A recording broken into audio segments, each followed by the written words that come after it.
Então, a gente vai dar só continuidade à matéria já da segunda unidade, né? Porque na próxima aula a gente pode tirar para poder fazer uma revisão para a prova, tá certo? Então, veja, trabalhar com dois assuntos, três assuntozinhos mais tranquilos hoje, né? E a gente vai começar aqui com a figura do direito de acrescer. Tá? É um assuntozinho fácil, né? Mas um assunto que é trabalhado do artigo 1941 a 1946 do Código Civil. Tá certo? Veja o seguinte: o próprio artigo 1641, que aí é praticamente uma leitura, e depois uma simples explicaçãozinha para vocês. Né? Vamos ler aqui o artigo que fala sobre o direito de acrescer, e a gente só faz destrinchar aqui de forma mais tranquila para vocês. Veja aqui.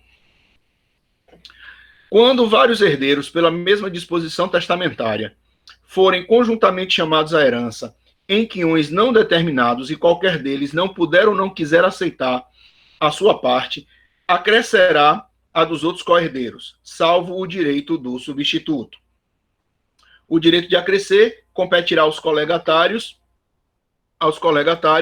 quando nomeados conjuntamente a respeito de uma só coisa determinada e certa, ou quando o objeto do legado não puder ser dividido sem risco de desvalorização. Se um dos co-herdeiros ou colegatários, nas condições do artigo antecedente, morrer antes do testador, se renuncia à herança ou legado, ou destes for excluído, e se a condição sobre a qual foi instituído não se verificar, acrescerá o seu quinhão, salvo o direito do substituto à parte dos co-herdeiros ou colegatários conjuntos. Os co-herdeiros ou colegatários, aos quais acresceu o quinhão daquele que não quis ou não pôde suceder, ficam sujeitos às obrigações ou encargos que o oneravam. Quando não se efetua o direito de acrescer, transmite-se aos herdeiros legítimos a cota vaga do nomeado. Não existindo o direito de acrescer entre os colegatários, a cota do que faltar acresce ao herdeiro ou ao legatário incumbido de satisfazer esse legado, ou a todos os herdeiros na proporção dos seus quinhões, se o legado se deduziu da herança. Não pode o beneficiário do acréscimo repudiá-lo separadamente da herança ou legado que lhe caiba, salvo se o acréscimo comportar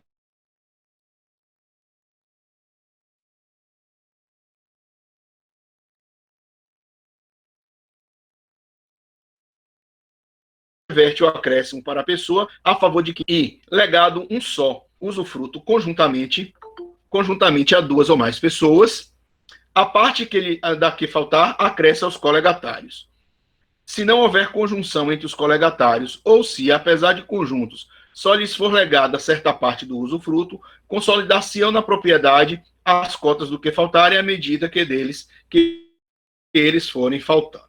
Veja o seguinte: essa parte do direito de acrescer não é um tópico complicado, não. O que é que a gente está disponibilizando aqui e o que é que a lei está efetivamente dizendo sobre o direito de acrescer? Em uma mesma disposição testamentária, né? Ou seja, numa mesma cláusula testamentária, eu, autor da herança e o testador, nomeio José e João, né, vamos colocar assim, deixando para eles um imóvel que eu possuo, ou seja, eu estou deixando um imóvel para os dois, tá certo? Em princípio, os dois são colegatários, são co-herdeiros, logo, a princípio, eles têm 50% aqui de cada uma das cotas, né, ou 50% do imóvel. Mas aí, o que é que ocorre? Se, por acaso, José ou João morrer, ou seja, em caso de pré-moriência, em caso de renúncia, em caso de indignidade, em caso de incapacidade testamentária, ou se eu tiver estipulado uma condição e é para que João ou José receba a herança e essa condição não restar implementada, então vamos colocar aqui, não verificação da condição. Se ocorrer qualquer dessas situações, assim, deixo para José e João um imóvel.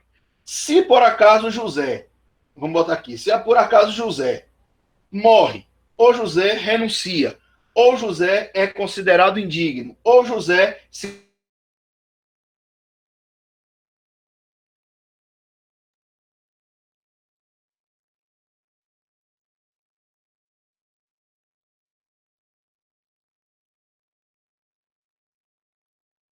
torna de João, então João ficará com 100% do imóvel. Aí vem o salvo, né? Salvo, e aqui não pode esquecer essa situação aqui, esse salvo. Se eu criei a figura da substituição testamentária, ou se eu instituir quinhão hereditário em relação à casa. Porque eu posso ter feito testamento e dizer o seguinte: do imóvel que eu estou deixando para João e para José, José terá direito a 30% da casa e João terá direito a 70% da casa. Se nesse caso eu tiver estipulado quinhões hereditários definidos na herança, no testamento, na disposição testamentária, e José ocorrer premoriência, renunciar, for indigno, qualquer dessas situações aqui ocorrer com José, não vai acrescer os 30% para João. Esses 30% que eu deixei para José retorna para o Monte Mor, para que ele seja redistribuído para os meus herdeiros legítimos, tá certo? Ou se eu criei a figura da substituição testamentária, que a gente vai ver ela daqui a pouquinho, a figura da substituição. Então, vocês gravem essa informação da substituição, porque se tiver estipulada a substituição, não tem direito de acrescer, entendeu? Não tem direito de acrescer. Então, o direito de acrescer somente vai ocorrer, primeiro, se não tiver substituição e nem se eu tiver disponibilizado cotas hereditárias, quinhões hereditários daquele bem ou daquela parte de bens que eu estou deixando. Tá? Então vamos lá. O que é que a gente tem aqui? Na mesma cláusula testamentária, eu posso nomear um ou mais herdeiros ou mais pessoas para que eles recebam um legado ou recebam uma parte da minha herança, dentro daqueles 50% disponível. Se por acaso, no exemplo que eu dei aqui, eu deixei para João e para José, se um dos dois morrer antes de mim, testador, eles renunciarem, se tornarem indignos, se tornarem incapazes de receber por herança, ou se eu tiver estipulado uma condição e essa condição não restar implementada, a cota parte que era daquele que faltou ou não quis receber, acresce ao do de cá. Então esse aqui ficará com a totalidade do patrimônio que foi deixado nessa cláusula testamentária. Salvo, repito, se eu tiver criado a figura da substituição testamentária ou se eu tiver definido cotas, quinhões hereditários em relação àquele bem ou parte dos bens que eu deixei. Entenderam, gente, essa parte daí?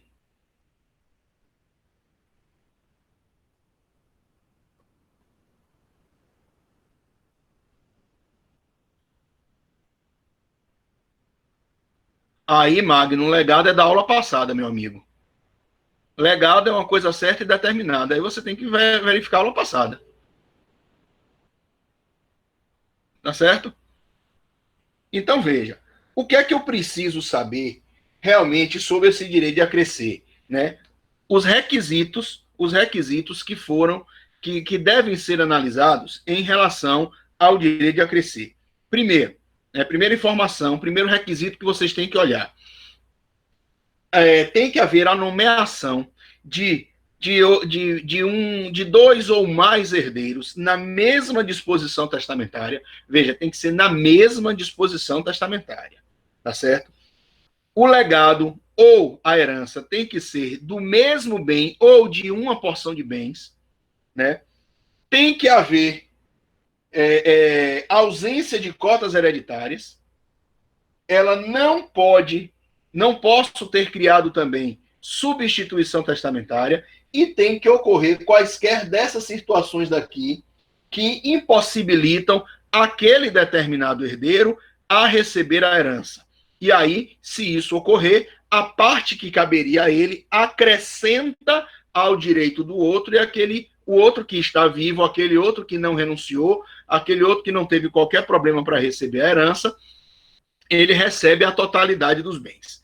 Salvo se eu tiver deixado o quinhão hereditário estabelecido, aquela parte que era da pessoa, né? Aquele quinhão hereditário que foi definido, ele retorna para o Monte Mor para ser redistribuído entre os herdeiros necessários, os herdeiros legítimos. E se for o caso de haver a substituição, vai para o substituto testamentário. Beleza?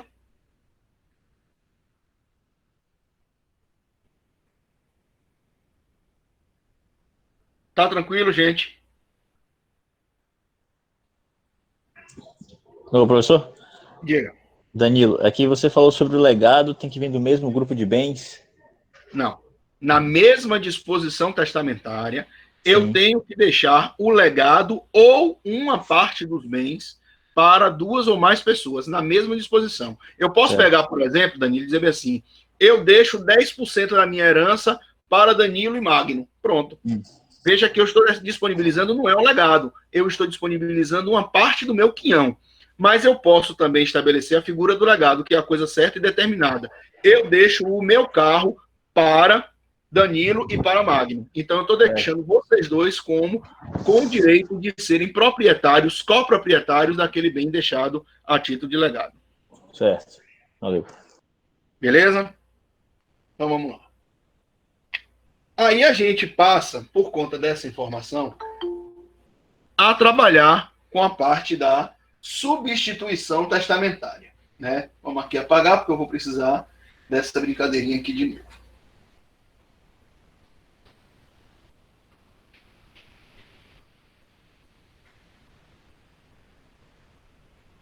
Veja aqui. O que é que eu tenho agora na figura da substituição testamentária? Né? Vou botar aqui. Substituição testamentária. Veja. O artigo 1947 estabelece a seguinte ordem. Aqui, ó.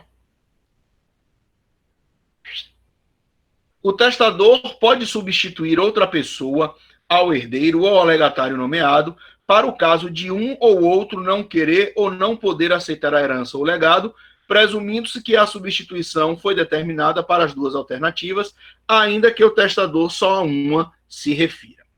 Grosso modo falando, e depois a gente destrincha mais um pouquinho. Funciona mais ou menos da seguinte forma. Eu quero deixar uma herança, vamos botar aqui, uma herança para João. Pronto. E deixo lá a informação que eu estou deixando um determinado bem para João. Mas aí eu chego e coloco o seguinte, se João não puder ou não quiser aceitar aquele bem, ele vai para José. Então veja, eu já criei no meu testamento a figura da substituição testamentária. Isso significa dizer que José somente terá direito, nesse exemplo aqui, de receber aquele bem, se João não quiser ou não puder receber. E quando é que João não pode ou não quer receber? Ele não pode se ele morrer, premoriência, se ele renuncia, se ele se torna indigno, se ele se torna incapaz de receber, se ele não tem uma condição implementada que eu instituí ele como meu herdeiro, né? Então veja o que é que ocorre. Se João morre antes do testador, né? Ou após a abertura da minha sucessão, ou na abertura da sucessão, aquele bem que eu tinha deixado para João, ele automaticamente passa para o José, porque José já é agora o substituto testamentário que foi criado por mim em testamento. Então, quando a gente pega isso, nós temos que analisar três tipos de substituição. Quando a gente fala de substituição testamentária, nós temos três espécies. Nós temos a substituição vulgar, ou ordinária. Eu tenho a substituição fideicomissária. Substituição fideicomissária. E sempre que eu juntar a vulgar com a fideicomissária, eu tenho a que nós chamamos de substituição compendiosa. Tá certo? Não, se João aceitar, né? Aí você vai analisar o seguinte: João aceitou, é dele. Entendeu? É dele.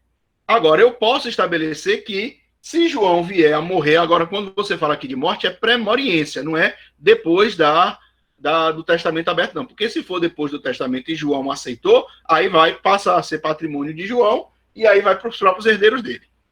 Entendeu? Então, veja, quando a gente fala aqui da substituição vulgar, a substituição vulgar, ela tem três possibilidades. Eu tenho a substituição vulgar simples, que é essa daqui, que a gente criou, né, que a gente mostrou aqui o exemplo. Simples ou singular. Simples ou singular. Eu tenho a substituição coletiva ou plural. E tenho ainda a recíproca. Veja aqui. A simples ou singular é essa aqui. Eu deixo para João. Se João não puder ou não quiser, vai para José. Simplesmente isso. Eu tenho uma plural da seguinte forma. Eu deixo para João. Se João não puder ou não quiser, vai para José e Pedro. Aí veja que eu tenho que trazer José e Pedro para que eles recebam a herança. Eu não posso entregar para José e depois dizer, depois de José é Pedro. Né? Porque eu poderia, se eu quisesse que Pedro fosse o terceiro a receber, eu colocaria assim, deixo para João. Se João não quiser, vai para José. Se José não puder, não quiser, vai para Pedro. Então, Pedro seria o terceiro beneficiário. Aqui não. Aqui eu já estou colocando José e Pedro em pé de igualdade. Entendeu? Aí veja, e se por acaso João morre antes da herança, vai para José e Pedro. E se José morre, aí tem o direito de acrescer. Né? Nessa situação aqui, tem o direito de acrescer porque eu não criei substituição para essa parte aqui. A substituição foi para essa de cá. Tá certo? Agora, eu posso chegar e colocar a seguinte situação. Eu deixo para João um imóvel. Se João não puder ou não quiser, vai para José. Aí eu crio uma outra cláusula testamentária. Eu deixo para José um carro. Se José não puder ou não quiser, vai para João. Então veja que aí eu estou reciprocamente colocando os dois como seus próprios substitutos. Entenderam, gente, essa parte? Professor, só mais uma vez essa recíproca, por favor. Oi? Só mais uma vez essa recíproca. A recíproca. Eu faço uma cláusula testamentária deixando João como beneficiário do imóvel. Aí eu digo lá, se João não quiser ou não puder, vai para José. Aí eu crio outra cláusula testamentária, só que agora eu estou beneficiando José com o veículo. Aí eu digo, se José não puder ou não quiser, vai para João. Então eu estou colocando os dois como substitutos recíprocos um do outro. Pronto. Tranquilo, gente, essa parte? Carane, Dani, Bruna, Heron, Anderson, seu Raimundo, Tainá, tudo beleza?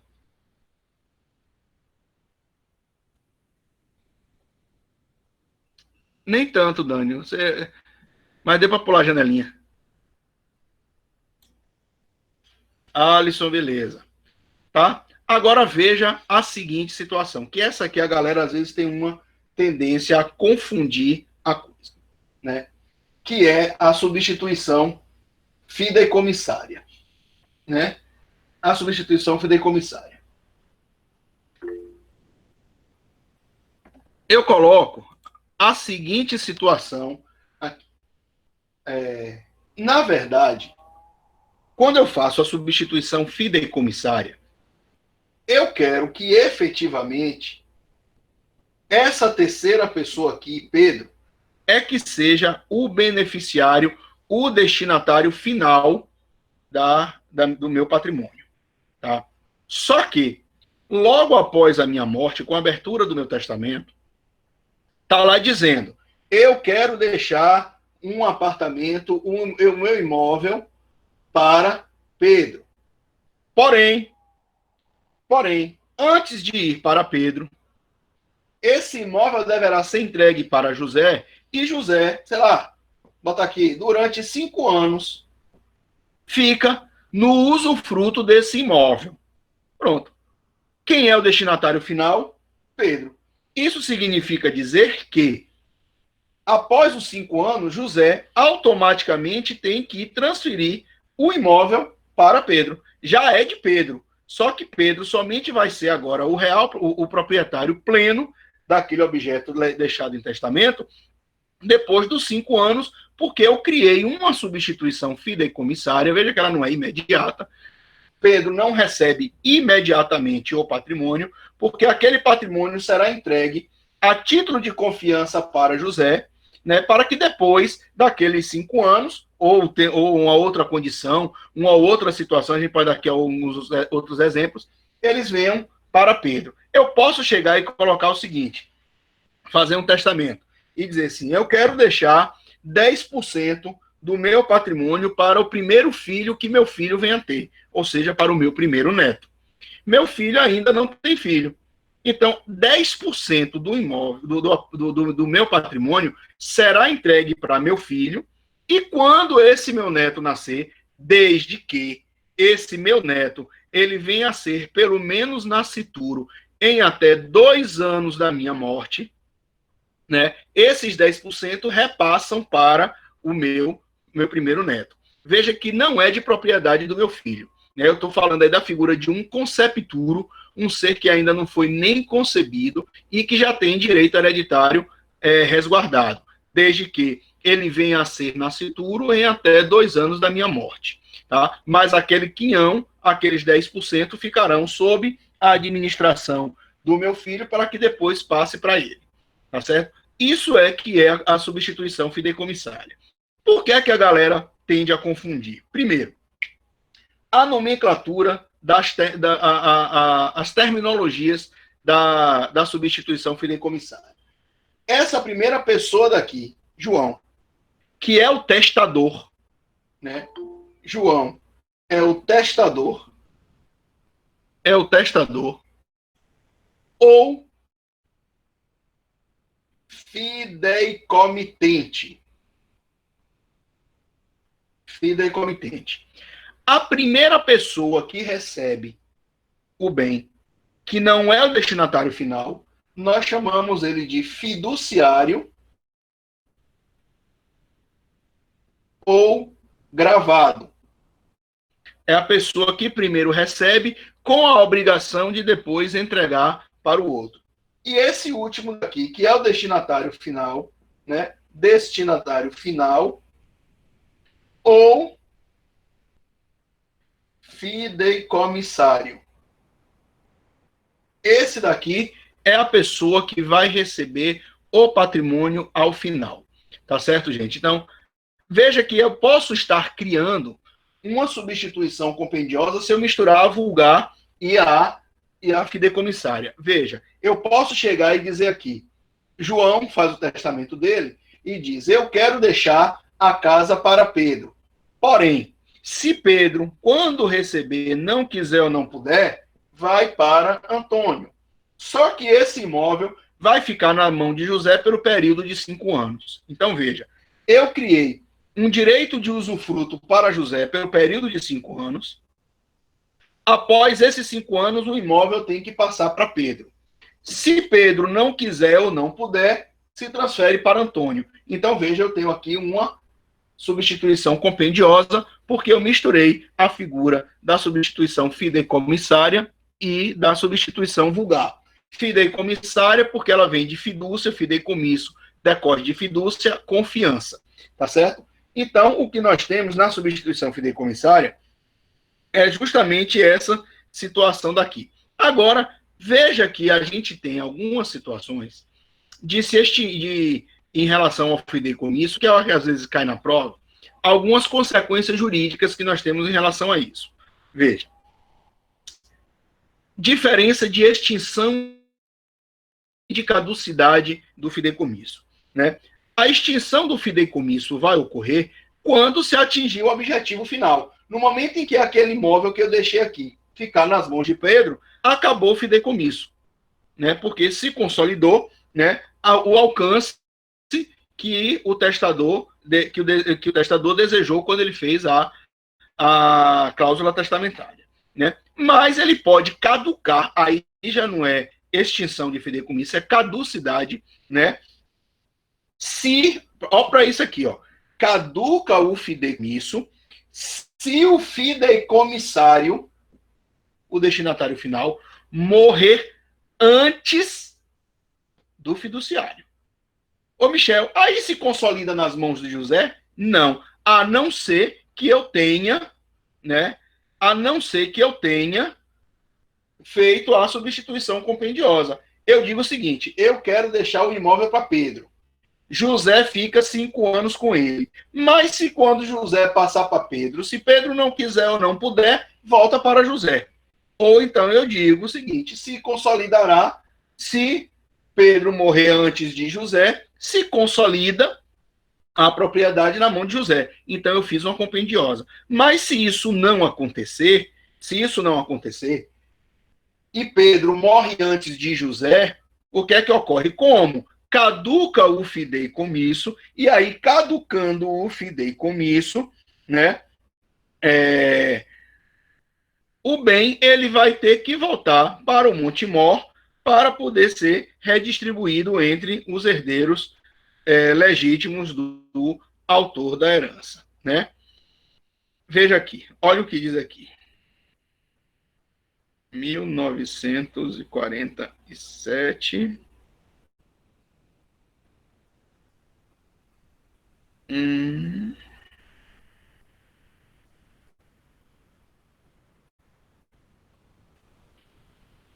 É condição resolutiva.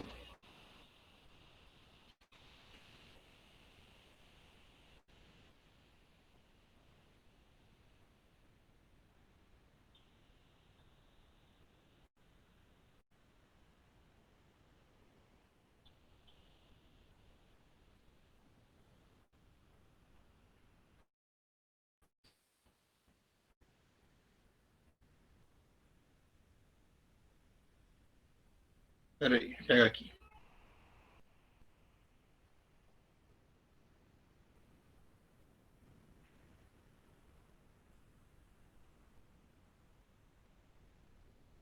Tá certo? Pronto. Tá? Então veja aqui. Olha o que diz aqui.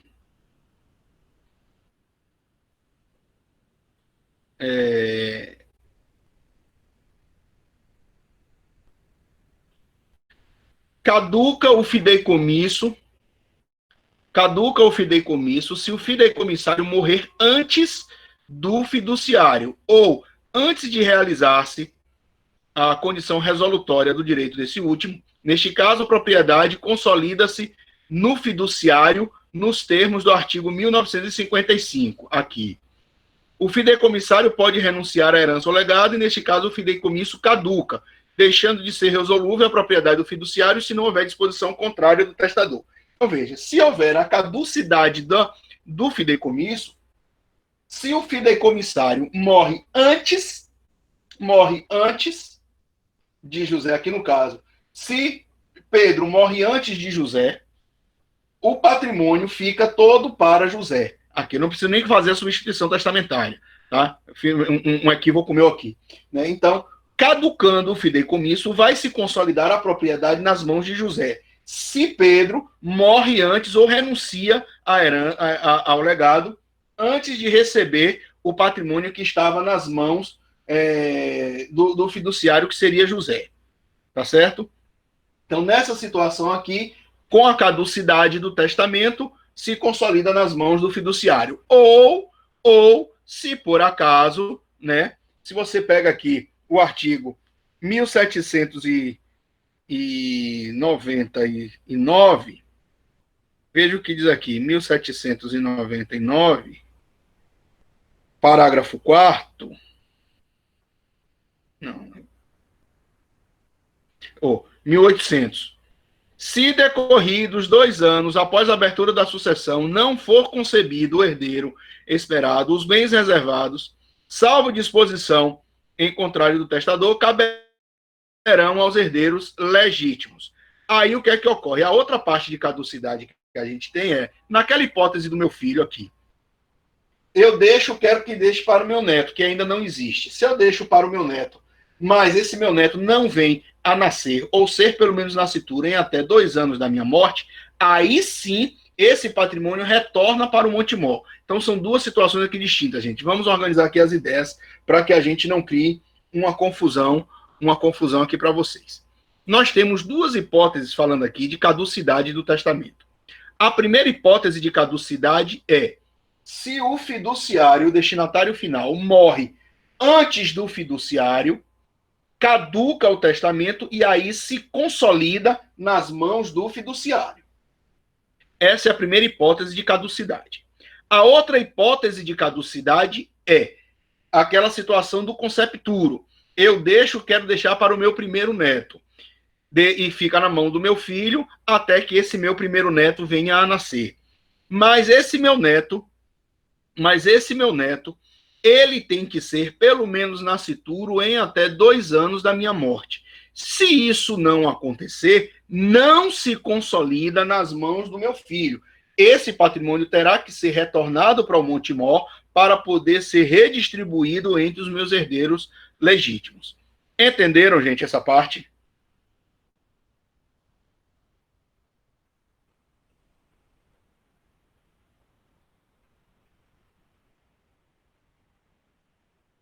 Beleza? Aí vem a historinha. Ô, Michel, e se por acaso for o inverso? Antes de se consolidar o fideicomisso, José, que é o fiduciário, morre. Bem, nessa situação, se José morre antes de Pedro, o bem tem que passar para Pedro. Aí ele estava no usufruto. Bem, se ele estava no usufruto, vocês aprenderam isso, que o usufruto não se transfere causa mortes. Entendeu? O usufruto se extingue com a morte do usufrutuário. Então, no momento em que a gente tem essa situação daqui, por exemplo, os 5 anos que eu coloquei, na verdade, em testamento, eu criei a figura de um usufruto. Foi um usufruto temporário? Foi. Poderia ser até um usufruto vitalício. Vai ficar para Pedro, mas somente se consolidará nas mãos de Pedro depois que José vier a morrer. Posso estabelecer isso também. Entendeu? Aí eu tenho um usufruto vitalício, que a gente viu isso na última aula, quando a gente falou de legado. Entendeu? Então, se José morre antes de Pedro, né, o bem tem que passar para Pedro. Os herdeiros de Pedro, ou de José, não terão direito a reclamar nada. Não terão direito a reclamar nada. Tá certo? Agora, se já se consolidou o fideicomisso nas mãos de Pedro, e Pedro depois morre, vamos imaginar aqui os 5 anos, né? Passados 5 anos, entrega a casa para Pedro. Pedro, 1 ano depois dessa transferência, morre, não retorna para José, a não ser que eu tenha feito a substituição testamentária, porque aí o patrimônio seria de Pedro, né? Seria a questão de Pedro, e aí vai para os herdeiros do próprio Pedro. Tá certo? Entenderam, gente, essa situação?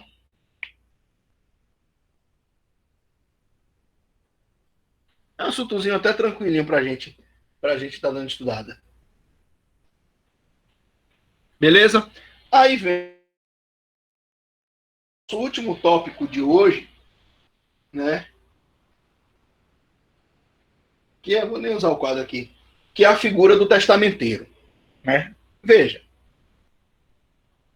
o testamenteiro é a pessoa que tem o poder de fazer executar as disposições testamentárias como ato de última vontade do autor da herança. Esse testamenteiro, se tiver testamento, né, ele pode ser nomeado no testamento. Mas se não houver nomeação, né, pelo testador, o juiz ele poderá indicar uma pessoa, né, ou se o juiz não indicar, o próprio inventariante às vezes assume essa responsabilidade de testamenteiro.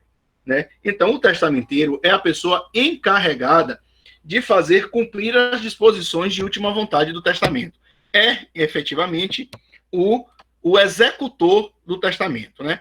Esse testamenteiro ele pode ser nomeado pelo testador em testamento ou em codicilo. Né?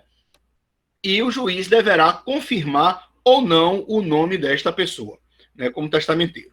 Tá? Se houver discussão de quem seja, de quem vai ser o testamenteiro, o juiz ele vai levar em consideração o ato de última vontade da disposição da pessoa indicada pelo autor da herança, mas se o juiz entender que aquela pessoa que vai exercer a testamentaria não reúne condições para poder fazer a execução do testamento, o juiz pode substituir ele, né, por uma outra pessoa, ou até determinando que o próprio inventariante seja o executor do testamento. Tá? O que é que a gente tem de interessante também?